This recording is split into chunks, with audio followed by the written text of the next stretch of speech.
Cyberabad municipal corporation పరిధిలోని Serilingampally municipal కార్యాలయంలో ACB అధికారులు ఆకస్మిక తనిఖీలు చేపట్టారు. కార్యాలయంలోని పలు బ్లాక్లను పరిశీలించిన అధికారులు మున్సిపల్ ఆఫీసులో అవినీతి అక్రమాలు జరిగినట్లే తేలిందని ఏసీబీ డీఎస్పీ ఆనంద్ కుమార్ తెలిపారు.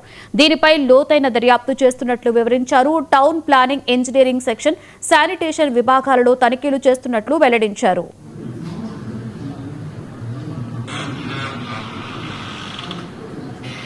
ఇక్కడ సర్ప్రైజ్ చెక్ చేయడం జరుగుతుందని ఈ శేర్లింగంపల్లి జిహెచ్ఎంసీ ఆఫీస్లో ఇక్కడ మాకు కొన్ని ఎలిగేషన్స్, కొన్ని పిటిషన్స్, కొన్ని కరప్ట్ ప్రాక్టీసెస్ ఇక్కడ ఫాలో అవుతున్నాయి అని చెప్పి ప్లస్ కొన్ని ఇర్రెగ్యులారిటీస్ కూడా కొన్ని మా ప్రిలిమినరీ ఎంక్వైరీలో నోటీస్లోకి రావడం జరిగింది. అవి మా పై అధికారులకి నివేదించడం జరిగింది. వారి యొక్క ఆదేశాల ప్రకారం ఈరోజు ఇక్కడ సర్ప్రైజ్ చెక్ చేయడం జరుగుతూ ఉందండి. దీంట్లో ఇప్పుడు ప్రిలిమినరీగా కొన్ని ఇక్కడ డిఫరెంట్ సెక్షన్స్ ఉన్నాయి.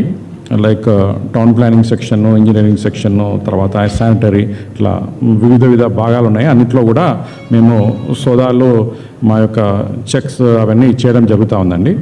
ఇప్పుడు అది ప్రాసెస్లో ఉంది. ఇప్పుడు ఇంకా కొన్ని ప్రిలిమినరీగా కొన్ని చిన్న అవకతవకలు అయితే ఇప్పుడు మా దృష్టికి వచ్చాయి. ఇంకా ఫర్దర్గా ఎంక్వైరీ నడుస్తూ ఉంది.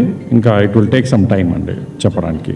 అదే చెప్తున్నాను, కొన్ని కంప్లైంట్ బేసిస్ ఉన్నాయి, కొన్ని పిటిషన్స్ ఉన్నాయి, కొన్ని తర్వాత మా దృష్టికి కూడా వచ్చిన కొన్ని ఇవి కూడా ఉన్నాయి.